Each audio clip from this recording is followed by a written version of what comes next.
As of recording this video, Shadow of the Erdtree is only 2 days away. I had never been this excited for a DLC in my life. And to commemorate this occasion, I decided to draw the man himself, Messmer the Impaler. This whole week, it has just been nothing but hype for Elden Ring. It honestly doesn't even feel like a DLC, it feels like it is the sequel to an already incredible game. The Elden Ring hype is at full force right now. Every single streamer is playing it.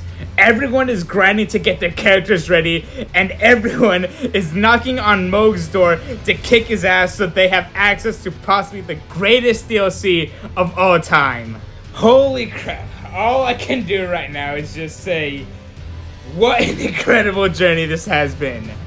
In response to me already loving the base game, and just also loving the community of Elden Ring and Souls games, I have taken it upon myself to try to make some of the best art that I can in anticipation for the DLC. And let me tell you, holy crap, I have not just made a piece of art out of a labor of love in so goddamn long. What fueled me to finish this drawing as quickly as possible was just pure hype and admiration for the DLC, but also just everything surrounding Elden Ring right now. It is just inescapable, the amount of hype, the popularity, everything surrounding Elden Ring. Just holy shit. Elden Ring is my first Souls game, and it is what made me into a Souls fan. I have already made a few pieces of Elden Ring here and there, but this newest one right now, this one about Messmer, I can full-heartedly say that this is the one I am actually most proud of. Never have I worked so passionately and so vigorously on a project in so long. Holy crap, seriously. Along with the speed painting, I kind of just made this video as an excuse just so I can talk more about Elden Ring.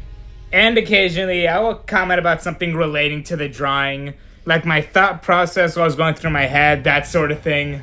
I mainly just kind of want to talk about the Elden Ring bosses, really. I don't want to make a crazy long video talking about every single thing I think about Elden Ring, but just talking about the bosses is good enough. Kind of like a tier list, but, you know, minus the tier list. Well, with all that intro stuff out of the way, let's just get into the tier list. I just want to give a disclaimer right before I start that this is my list, so it should be treated as gospel. It is facts, okay? I objectively have the best opinions in relating to Souls games, even though Elden Ring is my first Souls game. But hey, I just objectively have the right opinion, okay? And if your opinion is different than mine, then guess what? You guys are just wrong. Alright, let's get into the list, and let's start with the first boss. The one that started it all, the one that you fight right at the beginning of the game, that is completely optional and is supposed to be there to show you that, hey, you don't have to fight every single boss you come across. But hey, if you fight it, then guess what? You are a true gamer, the Tree Sentinel A tier. On my first playthrough, before I did anything, immediately after I got the first grace and I walked out into Limgrave, that is immediately what I did. And do you know how long it took me to defeat the Tree Sentinel? A little over 5 hours. 5 fucking hours to beat that bastard. Hey, it was worth it. Alright, next one. I'm just gonna go straight to Godric because I want to talk about Morgott later. Alright, Godric, B tier. He's like your average mainline boss. And by that I mean Godric just sets the tone for the rest of the game and just sets the bar for how difficult the rest of the game is gonna be, how bosses are like, that sort of thing. When he gets brought down to half health, there's a cutscene where he mutilates himself, attaches a dragon to his body, gets stronger because of it. He says, bear witness. And just overall, a good boss fight. It sets the average for how bosses are supposed to be, and that's why it's in solid B tier. Next up on my list, I'm just gonna put dragons, like, all together. And dragons are C tier. They just suck. No one likes a boss where you're just constantly underneath them, just attacking their feet, poking them. And just the dragons, just find them as just annoying, even if you are on horseback, because a lot of the time they will jump into the air, fly around, you have to chase them down, and then it's just like a cycle all over again. And yeah, just overall, dragons, just C tier. Not bad, not terribly awful, but just, yeah, not the best bosses, C tier. Alright, next up, Renala. Simultaneously, Renala is somehow very easy, but also needlessly annoying and semi-difficult. Because phase 1, you're just beating up a bunch of school kids, and then phase 2, yeah, it's cool, you're fighting on the ocean with the moon in your background, but again, like if there's space between you and her, she just runs around and you have to basically chase her. I mean, if you're up and close and you're preventing her from doing any spells, yeah, she's easy. But then again, yeah, she does, like, she summons 1,000 spells on you. She summons like 4 things to help fight against you. And yeah, just again, yeah, she's simultaneously a pushover, but also a little difficult. So yeah, again, C tier. Next is one of my personal favorites, Radahn. First of all, just a Giga Chad of a character. A badass warrior general that battled against the stars, conquered them, has gravity magic, he skateboards around on a horse. Holy shit, dude, just Radahn as a character is so fucking badass. In my opinion, Radahn's boss fight just has everything I love in a Souls boss. He's got spectacle, it just feels like an event when you're fighting them. There's just so much epicness in the air, the hype is crazy, and he is very difficult. And he's not annoying, he doesn't pull any like cheesy punches on you. Like all of his, yeah, some of his attacks are delayed, but hey, every single boss has that. But for the most part, Radahn feels like he fights fair. He doesn't pull any like weird bullshit on you that is needlessly annoying. The only thing that really sets back Radahn's fight is just the opening. Yeah, running across the beach with Radahn shooting at you. I mean, it sets the tone. It's so fucking cool seeing all that. It feels like you're in a spectacle, like in an actual event. But yeah, that is a bit tedious. But again, besides that, Radahn is S tier. Now, next one I got on my list, Ancestral Spirit, B tier. I don't really have much to say about this boss really, other than it's just kind of yeah, it's just very average really. He's not very difficult, but also not a pushover either. I mean, the setting is just so tranquil, the music, it just sounds like you're fighting nature itself. But then again, it didn't really do much for me. Just, yeah, B tier. Next up, Astel. Another B tier. Yeah, I know Estel's cool, the whole space theme, and just, yeah, I love his design. Like a very Lovecraftian space bug god. Like, holy crap, dude, that shit looked awesome. But Astel suffers from like a very big criticisms. First of all, when you enter his boss room, you have to, he has the same problem as like Radahn's initial fight. How you're running towards him and Astel shoots you and then it hits you with his tail. Again, it's like that tedious running start. And then also he kind of suffers from like that same thing with dragons where if you're the majority of the fight, you're kind of just underneath him. Just like poking and prodding in like his arms and legs and his head from underneath his body.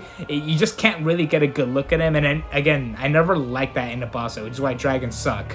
But again, Astel is not that bad. It's not exactly like a reskin of a dragon, but still, I kind of wish Astel was something a little different. But yeah, B tier. Next up, the Lord of Blasphemy.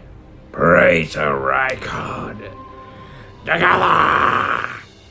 Rykard, in my opinion, is the top of B tier. Rykard's boss fights is just pure spectacle. It's honestly not even that difficult. Even on my first playthrough, first ever fighting Rykard, it probably only took me like 4 or 5 attempts really. That's not even a big criticism really. If the boss is just pure spectacle, well then hey, Rykard just hit it right on the money. The big criticism about Rykard's fight is that it's a gimmick fight.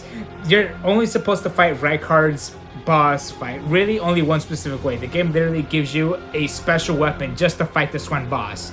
And yeah, that makes it awesome, but then again, some people, it's very either or. Some people like it, some people hate it.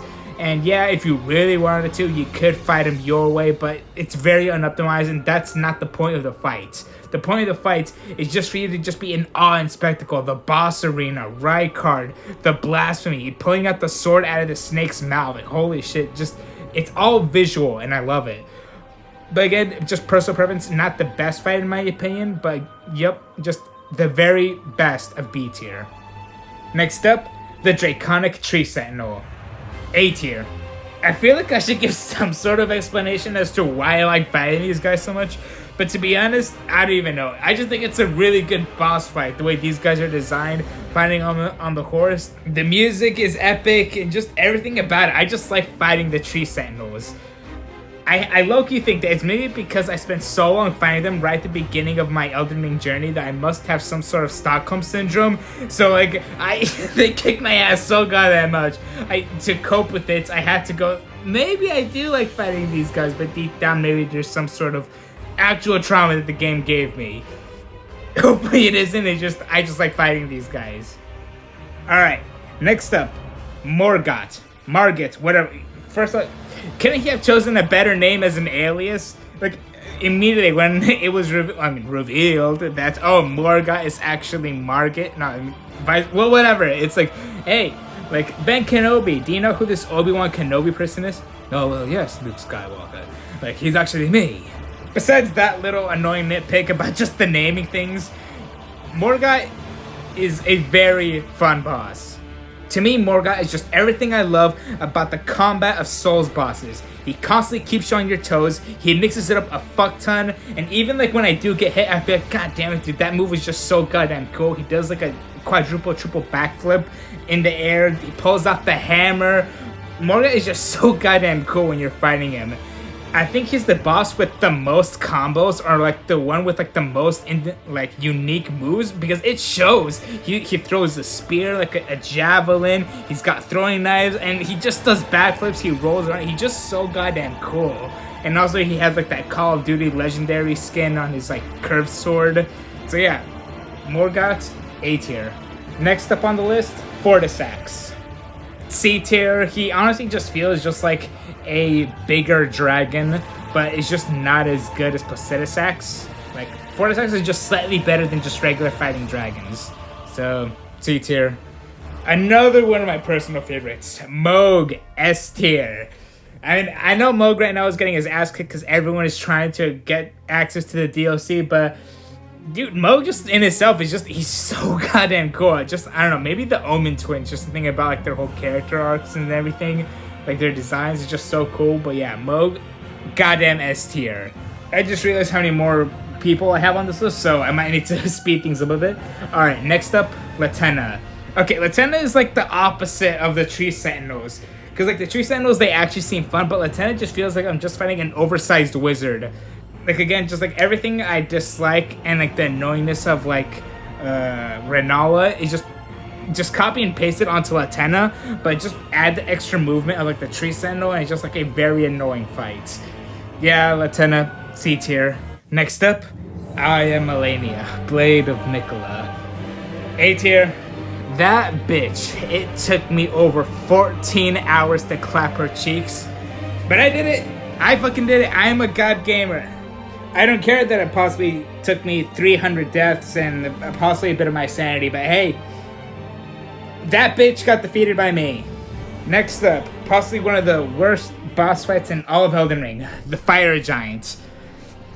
Just fundamentally, this boss is like very just bad and annoying. First of all, like the majority, you're chasing it down because it just rolls all over the arena. And the arena is massive, so even if with Torrent, it's just not good to chase around the boss you're supposed to kick the ass of. And also, the majority, you're just underneath his crotch. Like, just hitting his legs, like, I don't know what the hell you're doing, but just like underneath his legs, kicking his ass, and even in his face too, still, you're just chasing him down, and you're still like underneath him, so it's like, what the fuck, I'm staring at your knee. Yeah, D tier. This is gonna be a very unpopular opinion, but I actually like the Godskin duo. I'm actually gonna put it in S tier. I know everyone hates like repeat bosses. I mean, I'm obviously in the minority of that, because dude, that boss fight is fucking awesome. It's sick, dude. Listen to this music, seriously. S tier. I gotta speed up with these next couple ones, so because I'm starting to run out of time. All right, Placidusax, A tier. Just the best dragon boss fights in Elden Ring. Malekith. Okay, Malekith is like really difficult because Phase 1 is so different than Phase 2. It's just a completely different dance overall, and that's what makes it difficult, but overall, A tier. Gideon, that fucking nerd, that weirdo who's been following you around the whole game, just a pushover, but also I just hate spellcasters, so D tier. Godfrey, he has like that same issue that Malekith does, how Phase 1 is so different than Phase 2, but overall, just an awesome boss fight. Radagon, the actual final boss of Elden Ring, S tier. And of course, the Elden Beast is just absolute shit. No one likes the boss with the chase down, and just the Elden Beast is just the epitome of that. F tier. And yeah, that's all the bosses I got on this list. Dang, I really could have gone into more depth about why I like each individual boss, but hey, I don't want this video to be like an hour long or be like one of those like crazy deep dive videos, but hey, that's just like what I got for today. Well, we're getting to the end of the video now. I'm gonna stop rambling about Elden Ring. Hopefully you enjoyed me talking, and I really hope you enjoyed the drawing or the drawing process. And as always, like the video, comment, and as always, thanks for watching.